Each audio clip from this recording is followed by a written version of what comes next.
Bung Rocky, ketemu lagi kita yang ngobrol ya. Pada beberapa hari yang lalu kan saya bertanya, bukan berapa, kemarin kalau nggak salah, saya bertanya pada Anda, ini setelah Nasdem mendeklarasikan capresnya, berani tidak KPK meneruskan kasus ini? Dan kalau kita simak pernyataan dari Wakil Ketua KPK, Alexander Marwata, ini mereka bilang jalan terus. Karena ini kan belum resmi pencalonan, baru satu partai saja. Jadi ini tidak menghalangi proses penyidikan yang terus dilakukan oleh KPK gitu.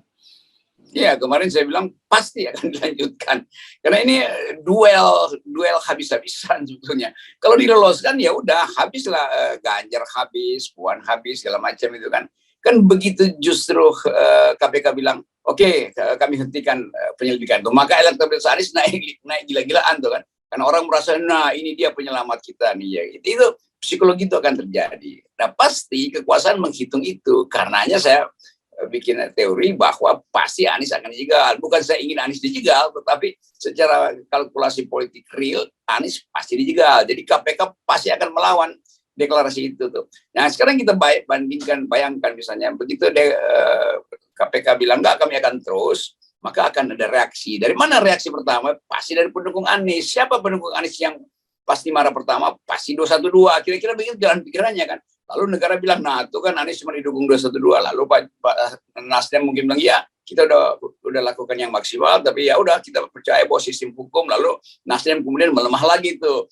Ya ini karena KPK kita hormati. Habis juga Anies akhirnya kan. Itu yang saya uji sebagai jebakan-jebakan kecil yang berbahaya bagi Anies. Tapi oke, mungkin Anies juga udah antisipasi itu. Tapi sebagai teman dan sebagai orang yang melihat bahwa potensi Anies untuk maju itu harus kita dukung, sama seperti potensi Ganjar untuk maju sebagai presiden juga kita dukung.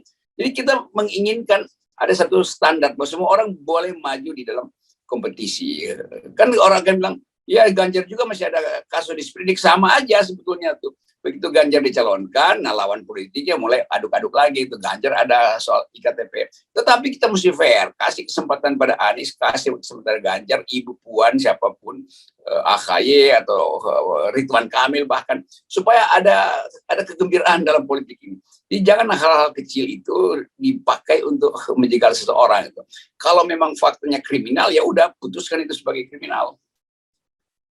Dan sebenarnya kan gini ya, kita ini sekarang dengan peristiwa ini membuat publik semakin paham dan semakin terbuka permainan di balik layar yang selama ini. Kan selama ini dicoba ditutupi gitu. Kemarin misalnya Pak SBY nyebut soal turun gunung gitu, Benny Hartman menyebut genderuwo gitu ya.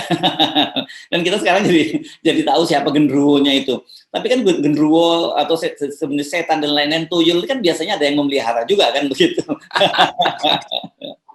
Ya jelas kan, tuyul diumpankan, lalu genderuwo dijadikan sebagai pengganggu. Lalu kita berpikir bahwa berarti banyak dukun yang lagi bermain di belakang politik. Padahal kita cuma ingin ada satu aura, yaitu kompetisi kan. Itu intinya kan, kompetisi itu ya kemampuan akal pikiran untuk mengucapkan program, untuk berdebat dengan lawan politik. Kalau begini ini bagaimana kita menikmati perdebatan intelektual di forum-forum publik tentang siapa yang layak jadi capres kalau isu di belakang itu genderuwo, tuyul, segala macam, kan nggak fair itu. Apalagi kalau soal Anies to be or not to be, bagi negara dia to be or not to be. Lain kalau Anies bilang oke, saya mencalonkan diri karena saya ingin meneruskan program-program strategis dari Bapak Presiden Jokowi. Maka kedudukan Anies sama dengan Pak Prabowo, sama dengan Ganjar, sama dengan siapapun yang ingin meneruskan. Tapi karena Anies dianggap berbeda secara ideologi perencanaan pembangunan dengan Pak Jokowi, maka dia akan dijegal tuh. Itu bahayanya. Karena sebetulnya biasa aja kan, orang nggak ingin meneruskan program Pak Jokowi. Emang kenapa? Kan setiap 5 tahun programnya berubah sesuai dengan visi presiden baru. Itu dasar pertandingannya di situ selalu tuh. Tapi gini ya, kalau toh kemudian KPK tetap nekat, dan artinya ini KPK itu kita nyebut bukan hanya KPK ya, itu ada kepentingan-kepentingan di belakangnya, dalam hal ini kekuasaan gitu. Apakah dalam situasi sekarang ini mereka tidak menyadari bahwa melakukan mitigasi gitu ya? Situasinya berbeda. Pemerintah sekarang tidak se-powerful sebelumnya. Ya dia tahu, tapi dia anggap ya kami cuma alat, kami nggak mungkin lakukan hal yang sebaliknya kalau nggak ada perintah dari agen-agen yang lebih tinggi dari dia kan itu Kan sinyal itu dari awal kita tangkap gituan. Lalu kita hubungkan dengan memangnya status KPK sekarang itu sama seperti KPK di awal-awal itu kan enggak tuh. Dan orang-orang kritis di KPK justru tersingkir. Jadi bagian-bagian ini yang orang anggap ya KPK sebetulnya paham bahwa enggak etis mempersoalkan sesuatu yang masih bersifat administratif, penyelenggaraan administrasi kegubernuran Anies itu dikait-kaitkan dengan potensi Anies untuk melawan Jokowi. Kan di benak kepala orang kalau KPK menghalangi Anies, jadi dianggap bahwa Anies memang akan melawan kebijakan Jokowi. Ya memang kan harus ada kontras. Orang bosan misalnya dengan kepemimpinan Pak Jokowi, ya biasa aja kan. Lalu terbaca dalam elektabilitas bahwa kepuasan publik menurun, tapi kemudian dimanipulasi oleh lembaga survei. Tapi faktanya Anies tidak pernah mengatakan akan melanjutkan kepemimpinan Pak Jokowi, melanjutkan program Pak Jokowi. Itu yang saya anggap kejujuran dari Anies, mengatakan bahwa saya memang berbeda dengan Pak Jokowi. Kalau Anies sama dengan Pak Jokowi, ngapain gue dukung Anies? Mending gue dukung Pak Jokowi aja kan, karena beliau yang lebih dulu memberi jalan bagi kemajuan Indonesia. Kalau begitu, tapi kan nggak harus itu yang kita. Ya, apalagi kalau ilmunya lebih rendah dari Pak Jokowi, untuk apa kita pilih lagi ya? Iya, kalau retorika Anies buruk, ya udah. Ya, kan Anies akan bilang saya akan ikuti cara diplomasi Pak Jokowi, yaitu pergi ke forum internasional sambil nenteng-nenteng laptop atau apa. Ya nggak begitulah. Kan orang mau lihat ada orang yang masuk dalam fora internasional dengan pikiran yang cerdas dan manfaatkan momentum internasional untuk menagih kepentingan Indonesia di forum internasional. Itu yang Pak Jokowi nggak pernah lakukan. Bertahun-tahun Pak Jokowi nggak pernah hadiri persidangan internasional yang memerlukan kecepatan berpikir. Kira begitu. Bukan saya katakan Pak Jokowi tidak mampu, tapi Pak Jokowi memang wataknya begitu.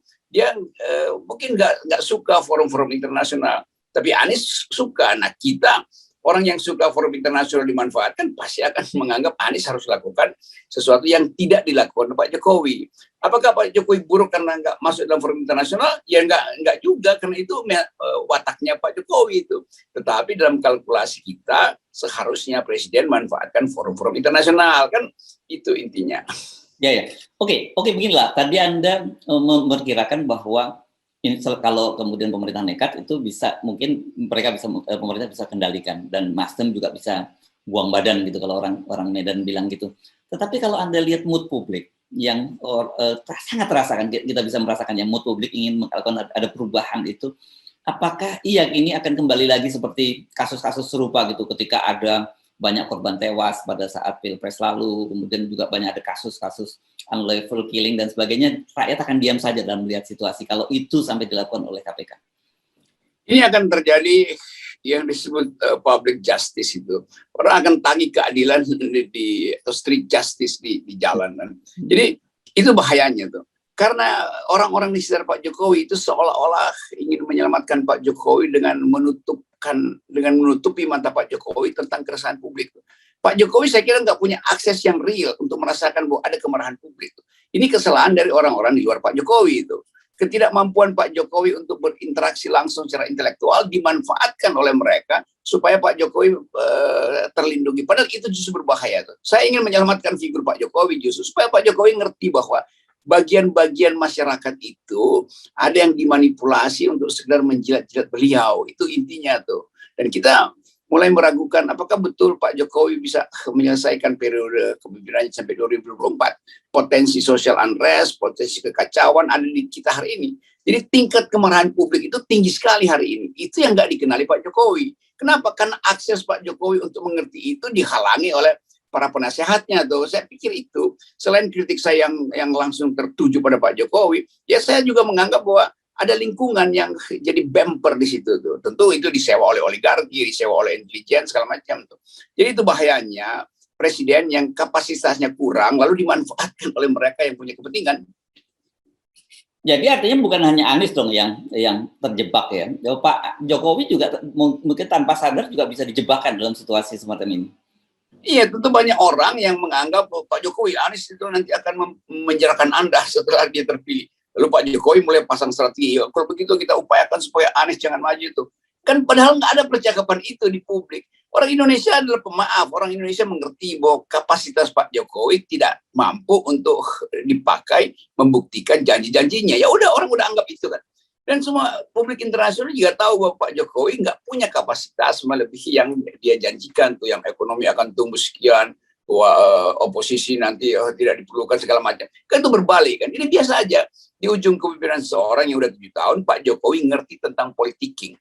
Tetapi publik menganggap bukan itu yang kita tarik dari Pak Jokowi. Janji-janjinya itu mesti diperlihatkan dan itu nggak terjadi. Lalu Pak Jokowi berdasarkan informasi penasihatnya, ini kan ada COVID, karena segala macam. Lalu sebelum COVID pun Indonesia udah nggak tumbuh kan.